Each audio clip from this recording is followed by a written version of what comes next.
Okay, mahilig ba kayo kumain ng apple, 'di ba? May kasabihan, an apple a day keeps the doctor away. Ano ba 'to? Tunay ba 'tong kasabihan o hindi? Pero magugulat kayo, ang dami pala talagang benefits ng apple, hindi lang konti. Okay, dami niyang antioxidant, dami niyang fiber. Makikita nyo isang apple 100 calories lang. Okay, isang platong kanin 200 calories. So dito, magandang merienda, busog ka na. Dito pa lang sa benefits niya, pampapayat na siya. Wala siyang cholesterol, maganda sa cholesterol. Marami siyang fiber. Fiber, gusto mo yan, pampababa ng cholesterol at pampababa sa blood sugar. So, ang dami niyang benefits agad. Number 1, maganda siya sa diabetes. Kung kayo may diabetes, pwede kayo mag-apple. Ito yung perfect na merienda nyo. Kaysa magtinapay, pandesal, kakanin, bibingka, naku, lahat yung pampataas. Mag-apple na lang kayo, 1 apple a day.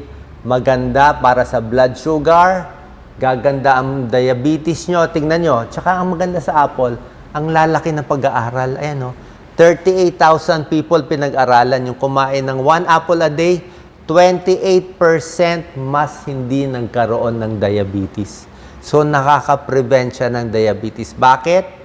Fiber, antioxidant, baka meron pa ibang sangkap nilagay ang Diyos, hindi natin alam. Basta maganda siya sa blood sugar at proven siya. Number 2, proven din pampababa ng cholesterol. Ayan, no? Kasi nga, yung fiber niya, very fibrous, di ba? Matigas yung apple, eh. Tapos ang sikreto, yung fiber pala, nakatago sa balat.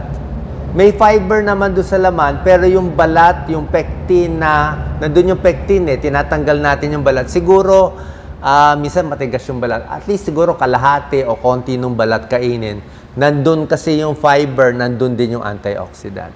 So, pag kumain ka ng 1 apple a day, ayan no, 5 to 8% bababa cholesterol mo. 13% pa sa ibang pag-aaral, bababa ng cholesterol mo. Pero matagal nila kanain, 6 months kumakain ng apple araw-araw. Sa blood pressure, hindi ganun kalaki yung pag-aaral. Okay? Bilang internist, cardiologist, ayoko naman magturo sa inyo ng mali. Sa blood sugar, okay siya, diabetic. Sa cholesterol, bababa siya. Sa blood pressure, hindi siya talaga bababa, pero hindi siya makakasama. Kasi healthy siya, hindi siya nakakataba, low salt siya. So, okay lang siya sa blood pressure. Ito nakakagulat, maganda siya sa baga. Okay, ang daming pag-aaral.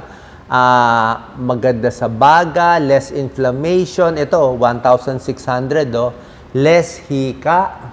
Sa mga smokers, gaganda lung function. Ayan, Sa hika, may pag-aaral din siya. Meron siyang antioxidant, quercetin. Less inflammation, less pamamagaan ng baga. So, kung may problema kayo sa baga, smoker, pulmonya, laging may plema, subukan nyo an apple a day. Maganda siya sa baga. Ayan, 100 calories lang. Ang taas ng vitamin C niya, 10 to 14%. Copper, potassium, vitamin K, at maraming antioxidant. Sabi nga dito, kainin yung balat, nandun yung fiber, nandun yung antioxidant na polyphenol. Sa tiyan, syempre high fiber. Maganda talaga apple. Nagtatae, kasama siya sa brat diet. Sa mga nagtatae, banana, rice, apple, tea. Okay? Pag matigas ang dumi mo, okay din yung apple. Kasi marami din siyang fiber. Nire-regulate niya. Kung kayo, tulad ko, may GERD, gastric reflux. Ayan, gastroesophageal reflux disease. Nangangasim sa gabi, pwede ang apple. Diba? Kasi kung nangangasim ka, parang alanganin mag-lemon, maasim ang orange, maasim ang mga dalandan, suha. Ito, hindi siya maasim. Pwede siya apple. Busog ka, mas busog ka. Ayan, more feeling. Hindi ka gugutumin. Kaya pag hindi ka gugutumin, low calorie, nakakapayat. May pag-aaral pag kumain ka ng apple, mas mabagal yung labas ng pagkain sa tiyan, mas matagal siya sa tiyan, kaya mas busog ka. Bababa pa yung timbang mo. Ayan, apple, nilagyan pa ng tape measure, pampapayat. High fiber, antioxidant, pampapayat. Bakit maganda sa puso? Kasi maganda sa cholesterol, di ba? Sa blood pressure, okay din. Tsaka tingnan mo, 40,000 katao pinag-aralan, pinakain ng apple. Ayan, no? 13 to 22% less heart disease, less heart attack, meron pa nga less stroke eh. Less heart attack, less stroke, less hika, sakit sa baga. So, napakaganda siya. So, nakita nyo, ang dami niyang benefit. Kaya sinabi ng mga doktor, an apple a day keeps the doctor away kasi nga sa dami ng benefit. At medyo available siya. At meron siyang tunay na pag-aaral. Number 9, prevents cancer. Not big studies, pero merong tulong sa lung cancer, breast cancer, digestive cancer. Ito yung magandang kainin. Yan, no? Lower cancer death. At syempre, sa 9 benefits na to, ang number 10 na pinakamahalaga, meron din pag-aaral pampahaba daw ng buhay. Okay? Ayan, no? Sa isang pag-aaral, 35 less likely to die after 15 years.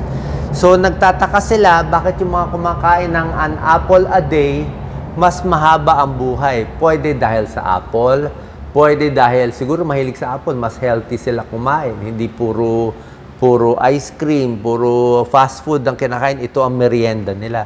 So, overall healthy diet, significant dahil sa apple. Ito, another study, 77,000 people, nabawasan din yung lung cancer. Diba? Less lung cancer, mas mahaba buhay. Napakaganda. Anong side effect ng apple? Parang wala eh. Walang bawal eh. Walang bawal. Hindi siya maasim.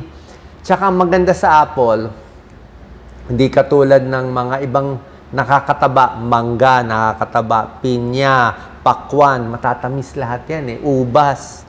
Apple, di ba? Oh, yun lang nga, baka hindi ganun katamis.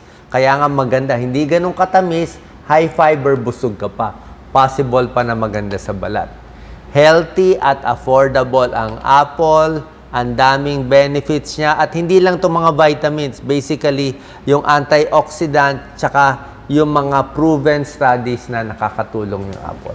Sana po, subukan nyo. Ang problema lang sa apple, minsan hindi masarap eh. Kung makahanap kayo ng masarap na apple, turuan ng mga bata, an apple a day, sa tingin ko, hindi nyo na kailangan si Doc Willie pag meron na kayong an apple a day. Salamat po.